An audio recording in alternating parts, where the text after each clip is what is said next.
back like we never left. Welcome to episode 214 of the Confessions of a Not So Dangerous Mind podcast. I'd like to thank you all for spending some of your Thursday evening with me here in New York. Once again, we're going to skip over all of the promotional stuff, get right into the meat of the episode. We have another on this day, another kind of unfortunate on this day, but the sort of memory that many of you can relate to, just maybe not from the same angle as me, as an 18-year-old kid coming to the end of something.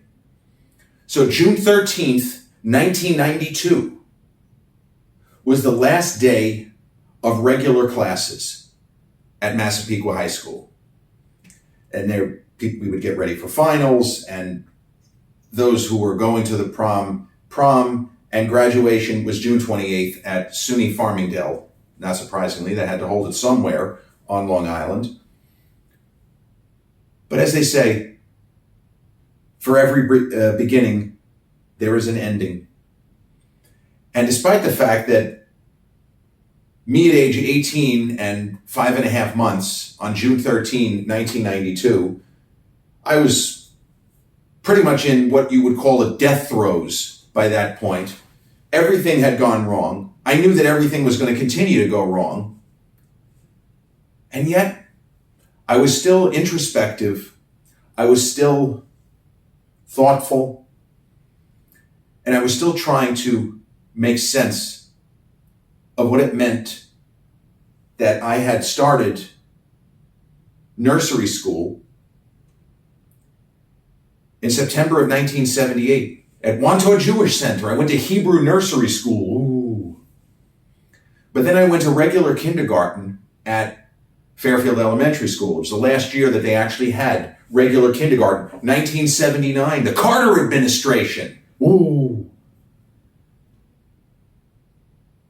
Those are the things I was thinking about on June 13th, 1992. This is the last time I will ever be in a normal classroom setting, not a final in an auditorium. I'll never go to gym class again. I'll never have library again. I'll never take a music course again. Beginning and ending. And I was thinking about every teacher I had.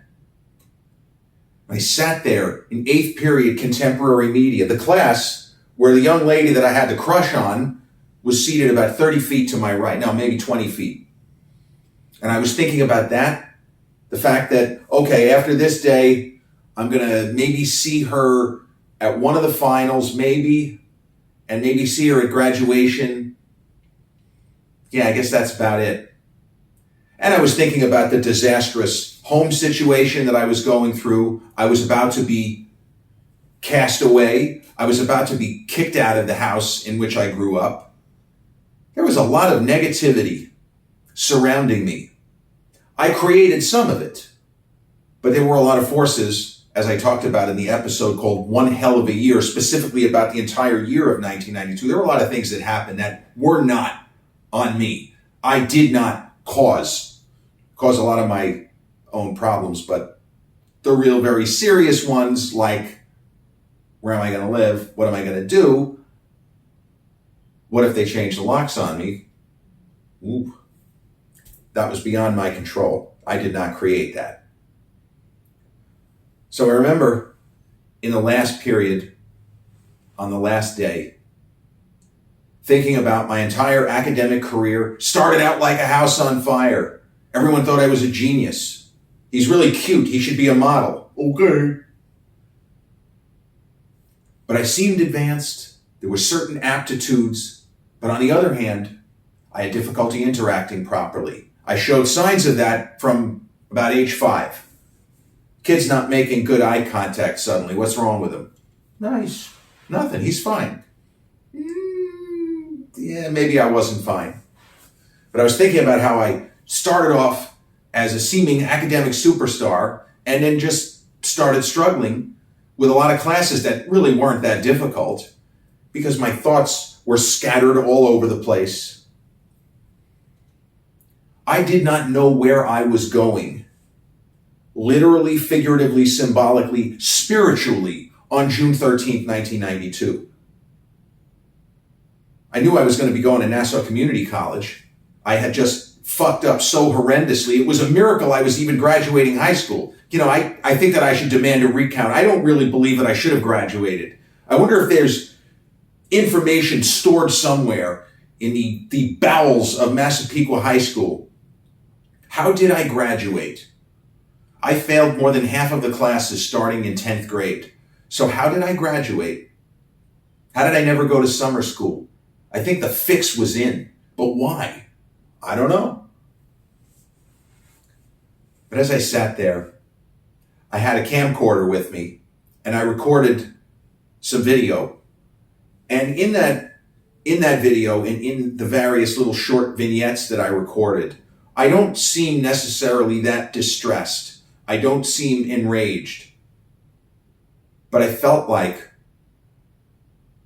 an ending in every way. If you had asked that kid, where do you see yourself in 6 months? Well, I don't know. Hopefully still here. Like here. And I wasn't suicidal. I was just miserable and I was scared and I didn't know what was going to happen. Because the situation in Massapequa had become completely untenable. Whether or not I was going to actually be thrown out, it was untenable. And I didn't have a driver's license yet, and my dad lived, 20 minutes away. Ultimately, I knew I was going to end up living with him, but what was that going to be like? But on that particular day, I was focused on the ending. And there was a point, maybe 2 years prior, where I didn't know that I was even going to graduate high school. When I was in 10th grade, I was absent 65 days. Another reason why I think the fix was in. There's 180 school days in a school year. I was absent 65 days. How did I get out of 10th grade? How did that happen? How did they do that? Well, you were accelerated. Okay, I was accelerated. That means I don't have to pass any classes in 10th grade? Yeah. Oh, all right. Well, good to know. Well, I didn't know that back then. Now it seems pretty obvious, right? If a kid is accelerated, he can just fail all of his classes and bon voyage. Have fun at Nassau Community College. You have people asking me, oh, did you apply to colleges? I didn't apply to colleges. What college wants to look at a kid's rec F, C+, A in chorus, get an A in gym, F, D. Your report card was not one to write home about. But I did well in that class, contemporary media, because I was interested. I was engaged by the material. I wasn't sitting in sequential 3 math, listening to Mr. Vose drone on and on about quadrilaterals and differential equations. Zero interest. If I was not interested in something, I just didn't give a shit. How many books that I was supposed to have read over the years? You know what, Badenborg doesn't sound interesting, not reading it. Tale of Two Cities, not reading it. Well, how are you going to take the test? I don't know. I don't fucking care. How do you like them apples? Right? Do you like apples? How do you like them apples? That was my standard attitude. But that's anger. What I felt 32 years ago today was fear, uncertainty, uneasiness. Very common, even for people in a much better position than I was in on that day. See, the irony is, there's many ironies, but the irony that first comes to mind is I knew a lot of people, not just in my grade, but people who were a grade ahead of me, who graduated with the class of 1991, who did reasonably well in high school, way better than me, graduating in the bottom third of his high school class. What an absolute disgraceful feather in the cap that was for me, who was thought to be a super achiever when he was a little kid, failing all those classes. And I didn't just fail. There's failing with a 60 or 58. I was failing those classes with a 15, a 25. I wasn't even in the universe of passing. But we all mature differently. And the horror of that day, which, as I said, in the videos that I recorded, you don't really see it. But I know what I felt. And I know how scared I was.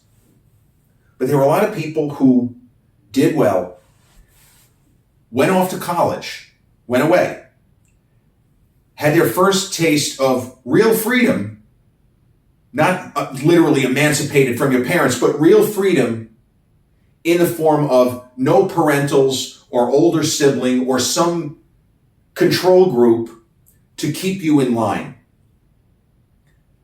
And a lot of the people, I remember hearing about so-and-so who graduated last year, a lot of people bombed out their first semester and sometimes their first year and had to come back and do something else because they basically partied their way out of school. So that's something that I didn't think of. I didn't contemplate, well, maybe I'll peak later. Maybe it's not that it's okay, but maybe starting at Nassau isn't so terrible. See if I can handle it.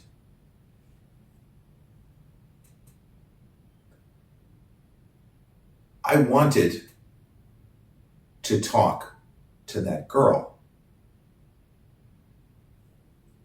But I was facing this metaphorical brick wall, this incredible fear, this horrible anxiety that shook me up and kept me shook.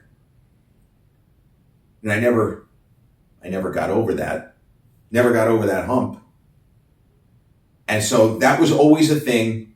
And on this particular day, I knew I wasn't going to talk to her. I would have liked to have. I wanted to, but just didn't have the wherewithal. Didn't have the stones for it. Didn't have the stomach for it. And I hadn't had the practice. I hadn't had the reps. Something that we learn as we go through life. There are things that we can tough our way through. We can gut out. I know this firsthand. And then there are things where it's not really a question of a sort of personal tough love approach. Just put yourself right in the mouth of it. Put yourself into the flame. Didn't work when I was a kid. It worked better when I got older. I was more mature, more self-assured. If you're immature and you are not self-assured, you can't really do that sort of thing, can you? I had a terrible time in high school. But I did start to form friendships towards the end of my senior year. I didn't get anywhere with the object of my desire, but I began to form friendships in a different way that felt like these were people that I could call on the phone, rotary in many cases still, and we could make plans to go to a movie or shoot hoops or play tennis, and that was something new. So in the midst of all of the horror and the disaster, looking at it from now so many years later, there were some encouraging signs. And I did have to get out of that house. I couldn't stay there. I needed to be with my dad. It was completely untenable. My mom's boyfriend. You know, it was terrible. It sucked. But sometimes it is darkest before dawn. I was taking driving lessons. I had just started driving lessons right around this time. I don't think I had a lesson that day, but I started driving lessons. And as obvious as it is, having a driver's license gives you a certain level of freedom. My dad had already told me, and this is not really that crazy of a thing, his car was a little bit older. He had an old Caddy, and he had told me, when you pass your road test, this is your car. I'm going to get myself a car. You're going to take my Caddy. It's in good shape. It should have, a number of years. The car was about a dozen years old at that time. That was also a good thing. And I knew my dad was stable.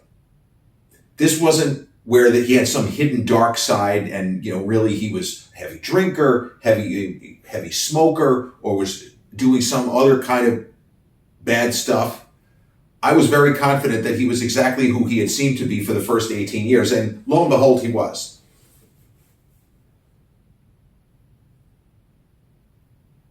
I remember thinking about the finals, and man, I just had such a terrible attitude. So there was a final a couple of days later. It was the sequential 3 math final, the Regents. Now, what they had told me, and listen, I shouldn't be taking shots at any teachers because it came from a good place. But if you understand just how aggravated I was all the time and how sarcastic and angry and how big of a chip on my shoulder I had. See, under certain circumstances, I was scared of my own shadow, but other times I just walked around like I was ready to bite somebody's head off. It sort of depended on the circumstance and what I was doing or what I was supposed to be doing. So June 13th ended with a whimper. I don't recall anything other than what I just told you. But the first final, which was probably, I think June 13th was a Friday. First final I was supposed to take was the sequential 3 Regents, was the Monday. And to put you in the mindset of me, with so many different things going wrong at once, so much uncertainty, they told me that if I passed the sequential 3 Regents, all I had to do was get a 60 and I would pass the course. Well, I already was told I was graduating. What the hell's the difference? Who gives a shit? I certainly didn't, and I couldn't pass the Regents. I had a 20 average over 4 quarters. Maybe it was 25, but it was below 30. I bombed every test. I did not pass a single test that entire school year. Again, unacceptably horrendous. Dare I say, there were people who, in any other context, I would run rings around intellectually, problem-solving capabilities. Didn't make any difference. I had mentally checked out. I had given the double middle finger salute to sequential 3, just as I had done it to sequential 2. Somehow I passed sequential 2 on the second try. I passed it with a D+. I was supposed to be a math wizard. My dad was a fucking accountant, for crying out loud. He was a CPA. My dad was one of those people, if you said, Alan, what's 63 times 42? He would spit the answer out. I used to be able to do that on a smaller scale. He was a lot quicker than me. Calculation is one thing. When you get to geometry, go fuck yourself. Not interested. If 2 parallel lines are cut by a transversal, go fuck yourself. So the sequential 3 Regents, which I was told, well, if you pass, you'll pass the course. I'm already graduating. Which part of I'm already graduating are you not understanding? I didn't prepare for the test. I couldn't have passed it anyway. I didn't know anything. I learned nothing. How did I even get a 25 on tests? Maybe Mr. Vose gave me credit for signing my name correctly. I don't know. A couple of multiple choice questions, or multiple guesses, we used to call it. We get those right. So I guess it was June 16th. We walk into the gymnasium for the sequential 3 Regents. There's a sign on the wall, big sign. We had 3 hours to complete the test, if memory serves. There was a sign that said something like, you can't leave until at least 90 minutes are elapsed. You can't leave until there are at least 90 minutes elapsed. Well, I already know that I can't pass this test. So I sat down, they gave me the book, I signed my name. I just made up a bunch of answers. I went through the whole book, I answered everything. I was done in about 15 minutes. This was either a top 5 greatest moments of my life or top 5 worst moments, depending on how you look at it. I'm still going to say this was one of my greatest moments. This was a moment where I was basically sticking it to everybody. I got up after 15 minutes and I walked over to the proctor, and the guy looked at me. He says, "You okay?" I said, "Yeah, I'm done." He said, "You can't possibly be finished." I started laughing. I put the test down in front of the proctor, And he said, "You're not allowed to leave for 90 minutes. And I laughed even harder. Gave him a salute, walked out of the gym. And I laughed all the way home. I couldn't stop laughing. Yeah, I walked. There was no bus. We were responsible for our own transportation. Even though I was 18, I didn't drive yet. Walked home, laughing and giggling. I wasn't happy. I was miserable. But I felt like, okay, that was good. That might be the best thing that's happened so far this year, that you basically got to do that. Because you know you're graduating. Nobody's going to fuck with it now. It's too late. It's already in the hopper. Now, looking back on it, I wouldn't have done that because maybe there was a way for them to say, well, fuck this kid. He didn't follow the rules. He left. He doesn't graduate. I was so angry at that point. If you had told me on June 16th, you're not graduating, I don't care. It's not like I'm going to go to college. I can't do anything but fail every fucking class.